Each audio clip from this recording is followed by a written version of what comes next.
మనం చూడబోయే రెసిపీ వచ్చేసి నా 12th day offline baking class video అండి. ఈరోజు క్లాస్లో చేయబోయే రెసిపీ వచ్చేసి పిజ్జా, దాని తర్వాత 2 రకాల డోనట్స్ వచ్చి మనం చేయబోతాం అనేసి అన్నారు. ఫస్ట్ వచ్చేసి పిజ్జాకు మనం డో రెడీ చేసేద్దాం. ఏమంటే ప్రూఫింగ్ టైం వచ్చేసి ఎక్కువ టైం పడుతుంది. మ్యాక్సిమం పిజ్జా డోకి టైమింగ్ వచ్చేసి ఫస్ట్ ప్రూఫింగ్కే వచ్చేసి 1.5 అవర్ పడుతుందండి. కాబట్టి ఫస్ట్ వచ్చేసి పిజ్జా డో రెడీ చేసినారు. పిజ్జాకు కావాల్సినవి వచ్చేసి మైదా అండి, yeast, water, sugar, oil, salt, దాని తర్వాత butter, milk powder, garlic powder, gluten, దాని తర్వాత బ్రెడ్ ఇంప్రూవర్ అండి. ఇవన్నీ ఫస్టే యాడ్ చేసినారు స్టాండ్ మిక్సర్లో. ఇక నీళ్ళు యాడ్ చేసుకొని స్టాండ్ మిక్సర్లో కలిపిన తర్వాత బటర్ వేసినారండి. బటర్ వేసి కలుపుకున్న తర్వాత సాల్ట్, వాటర్ 2 మిక్స్ చేసి యాడ్ చేసి బాగా కలుపుకున్నారండి డోని. స్టాండ్ మిక్సర్ ఉంది కాబట్టి మేము కలిపినాము. ఇంట్లో స్టాండ్ మిక్సర్ లేదు అన్నారంటే బ్లెండర్ యూజ్ చేయబోతండి, చేతిలోనే మీరు కలుపుకోండి అనేసి అని చెప్తా ఉన్నారండి. డో రెడీ అయినాక ఫస్ట్ ప్రూఫింగ్ వచ్చేసి తీసుకొని పోయి లోపల పెట్టేసినారు. మనం 2 రకాల డోనట్స్ చేయబోతాము. డోనట్స్ ఎలా చేసేది, ఏమి ప్రూఫింగ్ టైం అవన్నీ చెప్పేసినాక డోనట్స్ డోను కలిపేసినామండి. డోనట్స్ డో వచ్చేసి చేతిలోనే కలపని చెప్పి మాకు బౌల్ యాడ్ చేసి ఇచ్చినారు. డోనట్స్ కావాల్సింది వచ్చేసి మైదా అండి, caster sugar, yeast, butter, egg, water, salt, gluten, దాని తర్వాత వచ్చేసి బ్రెడ్ ఇంప్రూవర్.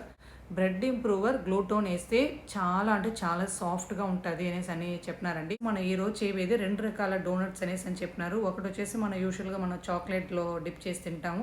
ఇంకో డోనట్ వచ్చేసి ఇటాలియన్ డోనట్ అండి, దాని పేరు వచ్చేసి బాంబోలిన్ అనేసి అన్నారు. ఆ డోనట్స్కు వచ్చేసి డో రెడీ చేసినాము.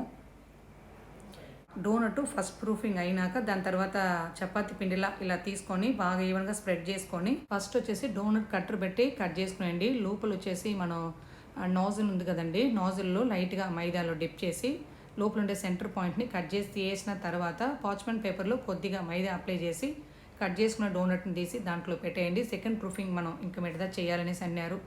ఇవన్నీ అందరూ రెడీ చేసినామండి. ఇంకొక ఇటాలియన్ డోనట్స్కు వచ్చేసి డో రెడీ చేసినాం. దానికి వచ్చేసి ఇలా రౌండ్గా బాల్లా చేసుకొని అదే పాచ్మెంట్ పేపర్లో పెట్టాలండి. ఓవర్గా వచ్చేసి ప్రెస్ చేయొద్దు, లైట్గా ఇలా మీరు ప్రెస్ చేసుకుంటే చాలు. ఇది ప్రూఫింగ్ అయినాక మీకు చూపిస్తాను ఎలా ఉంటుంది అనేసి అని చెప్తా ఉన్నారు. తర్వాత వచ్చేసి ఇటాలియన్ డోనట్కు పేస్ట్రీ ఎలా రెడీ చేసేది అనేసి దాన్ని చెప్తా ఉన్నారండి. ఈ పేస్ట్రీ మనం డోనట్లో యాడ్ చేసి తినేటప్పుడు చాలా టేస్ట్గా ఉండిందండి. దీనికి కావాల్సినవి వచ్చేసి మిల్క్ అండి, ఎగ్ యాకు, షుగరు, కార్న్ఫ్లోర్, మైదా, బట్టరు, వెనిలా ఎసెన్స్ అండి. ఫస్ట్ వచ్చేసి సాస్ ప్యాన్లో మనం మిల్క్ను వచ్చేసి హీట్ చేసుకోవాలా, బాయిల్ అవ్వకూడదండి, హీట్ చేసుకుంటే చాలు. మరొక బౌల్లో ఎగ్ యాకు, షుగర్ వేసుకొని క్రీమీగా బాగా బీట్ చేసుకోవాలా. దాని తర్వాత కార్న్ఫ్లవర్, మైదా వేసి బాగా క్రీమీగా మనం బీట్ చేసిన తర్వాత కొద్దిగా మిల్క్ యాడ్ చేసుకొని బాగా కలుపుకొని మళ్ళీ వచ్చేసి సాస్ ప్యాన్లో యాడ్ చేసుకొని స్టవ్ ఆన్ చేసుకోవాలండి. స్టవ్ ఫ్లేమ్ తగ్గించుకొని బాగా ఇలా కలుపుకోవాలా. ఇలా క్రీమీ కన్సిస్టెన్సీ రావాలండి. బాగా కలుపుకున్న తర్వాత లాస్ట్గా బటర్ వేసి బాగా కలుపుకొని స్టవ్ ఆఫ్ చేసుకోవాలండి. దాని తర్వాత వెనిలా ఎసెన్స్ ఒక 1/2 టీ స్పూన్ వేసుకొని బాగా కలిపి మీరు బౌల్కి తీసుకోండి అనేసి అన్నారు. ఇది వన్స్ రెడీ అయినాక పిజ్జా వచ్చేసి ఎలా చేసేది, పిజ్జాకి సాస్ ఎలా చేసేది అనేసి అని చెప్తా ఉన్నారండి. పిజ్జా సాస్ వచ్చేసి మనం యూజువల్గా ఇంట్లో చేస్తాము, హోమ్ మేడ్ కావాలనేసి. అందులో వచ్చేసి ఎక్కువ స్పైసెస్ యాడ్ చేస్తే టేస్ట్ బాగుండదు. ఇలా మీరు ఒకసారి ట్రై చేసి చూడండి, చాలా టేస్ట్గా ఉంటుంది అనేసి అన్నారండి. దీనికి కావాల్సింది వచ్చేసి టొమాటో ప్యూరీ అండి. ఒక బౌల్ యాడ్ చేసుకొని ఇందులో క్యాస్టిక్ షుగరు, దాని తర్వాత సాల్ట్ వేసుకోండి. అందులోనే చిల్లీ ఫ్లేక్స్ యాడ్ చేసుకొని దాని తర్వాత సన్నగా తరిగిన గార్లిక్ అండి, అది ఒక టేబుల్ స్పూన్ యాడ్ చేసుకొని తులసి ఉంటే కూడా యాడ్ చేసుకున్నారండి. దాని తర్వాత సన్ఫ్లవర్ ఆయిల్ కొద్దిగా వేసుకొని లిక్విడ్ కన్సిస్టెన్సీలో బాగా కలుపుకొని దాని తర్వాత వచ్చేసి మనం ఇప్పుడు పిజ్జా చేద్దామనేసి పిజ్జా డో తీసుకున్నారండి. మీకు ఏ సైజులో కావాలనో ఆ సైజులో మీరు తీసుకొని డోని కొద్దిగా మైదా మీరు అప్లై చేసుకొని ఈవెన్గా చపాతీలా బాగా రౌండ్గా మీరు స్ప్రెడ్ చేసుకున్న తర్వాత పాచ్మెంట్ పేపర్ లేదంటే బటర్ షీట్లో ఇలా మీరు ప్లేస్ చేసుకొని అనేసి అన్నారు.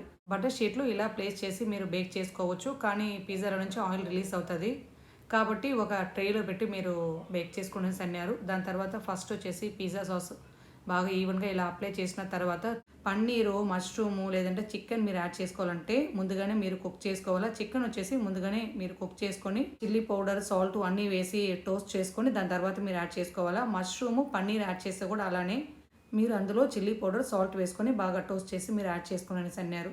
తర్వాత వచ్చేసి పన్నీర్ అండి, పన్నీర్ని ఫుల్గా మీకు ఎంత కావాలో అంత మీరు యాడ్ చేసుకొని అనేసి అన్నారు. తర్వాత సన్నగా కట్ చేసిన ఆనియన్, క్యాప్సికమ్ ఇలా క్యూబ్లా కట్ చేసి యాడ్ చేసుకోండి. లాస్ట్గా వచ్చేసి మొజరెల్లా చీజ్ యాడ్ చేసుకోండి. మొజరెల్లా చీజ్ వచ్చేసి ఫస్ట్ టైం మనం యాడ్ చేస్తే హీట్గా ఉండేప్పుడు బాగుంటుంది.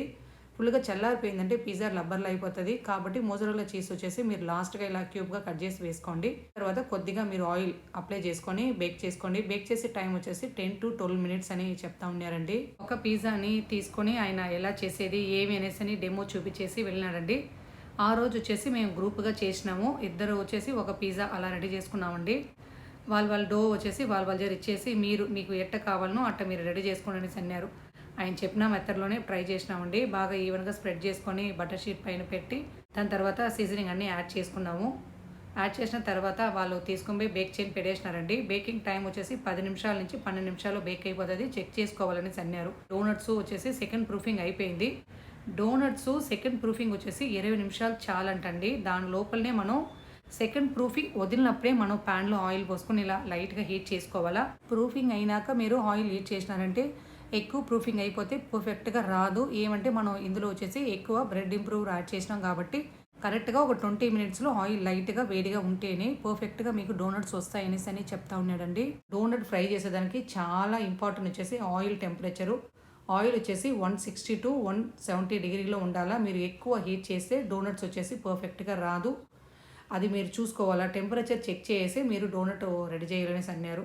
సెకండ్ ప్రూఫింగ్ అయినాక మీరు చేయి పెట్టి టచ్ చేయకూడదు. చేసినారంటే ఎయిర్ రిలీజ్ అయిపోయి ఇలా ఫ్లఫీగా వచ్చేసి రావు అనేసి అని ఆ టిప్స్ అని చెప్తా ఉన్నారండి. డోనట్స్ ఫ్రై చేసే కడాయి వచ్చేసి మందంగా ఉండాలా. ఆయిల్ వచ్చేసి కడాయిలో ఆఫ్ ఉంటే చాలండి. మరీ ఎక్కువ ఆయిల్ వేసినాను లేదంటే మరీ తక్కువ ఆయిల్ వేసాను పర్ఫెక్ట్గా రావు అనేసి అన్నాడు. ఫ్లేమ్ కానీ హై ఫ్లేమ్లో పెట్టి మీరు కుక్ చేసినారంటే బయట కలర్ చేంజ్ అవుతుంది, లోపల ఫుల్గా కుక్ అవ్వదు, పిండిలానే ఉంటుంది అనేసి అన్నాడు. అలానే వచ్చేసి డోనట్స్ ఫ్రై అయ్యేటప్పుడు సెంటర్లో ఇలా వైట్ పార్ట్ రావాలా, అప్పుడే పర్ఫెక్ట్ డోనట్స్ అనేసి అని చెప్తా ఉన్నాడండి. దాని తర్వాత డోనట్స్ అన్ని ఆయన ఒకటి మట్ట చేసి చూపించినాడండి. దాని తర్వాత మేము 1 by 1గా మేము రెడీ చేసినాము. 2 రకాల డోనట్స్ రెడీ అయిపోయినాయండి. దాని తర్వాత వచ్చేసి ఫుల్గా చల్లారినాక ఆయన ఇటాలియన్ డోనట్ని తీసుకొని షుగర్లో వచ్చేసి ఫుల్గా బాగా డిప్ చేసుకొని దాని తర్వాత మనం రెడీ చేసిన పేస్ట్రీ క్రీమ్ని వచ్చేసి ఐసింగ్ బ్యాగ్లో యాడ్ చేసుకొని బాగా లోపల వచ్చేసి స్టఫ్ చేసినాడండి. ఇలా వచ్చేసి మీరు ట్రై చేసి చూడండి అనేసి అని చెప్పినాడు. అది రెడీ చేసి ఆయన వెళ్ళినాడండి. దాని తర్వాత మేము అన్ని ఇటాలియన్ డోనట్స్కు అలానే చేసినాము. ఆ డోనట్ని అలానే టేస్ట్ చేసి చాలా బాగుండిందండి. దాని తర్వాత లంచ్ టైం అయిపోయింది, 2:30 పైన అయిపోయింది కాబట్టి మనం పిజ్జా అందరూ తినేసి దాని తర్వాత మనం కంప్లీట్ చేద్దామనేసి అన్నారు పిల్లలందరూ. మళ్ళీ వచ్చేసి పిజ్జాని 4గా కట్ చేసి అందరూ షేర్ చేసుకొని తిన్నామండి. దాని తర్వాత ఈ డోనట్స్కి వచ్చేసి చాక్లెట్ సిరప్ రెడీ చేసి ఉన్నారు. చాక్లెట్ సిరప్ వచ్చేసి 3:1 అండి. 3% చాక్లెట్ అండి, 1% వచ్చి మిల్క్. ఈ రెండింటిని వచ్చేసి మనం డబుల్ బాయిల్ మెథడ్లో మెల్ట్ చేసి పూర్తిగా చల్లారినాక డోనట్ని బాగా ఇలా చాక్లెట్లో డిప్ చేసి దాని తర్వాత కొద్దిగా స్ప్రింకిల్ యాడ్ చేసి మనం పిల్లలకి ఇవ్వాల్సిందే. మరొక వీడియోలో చూద్దామండి. ఈ వీడియో మీకు నచ్చిందంటే లైక్ చేసి సబ్స్క్రైబ్ చేయండి. Thanks for watching.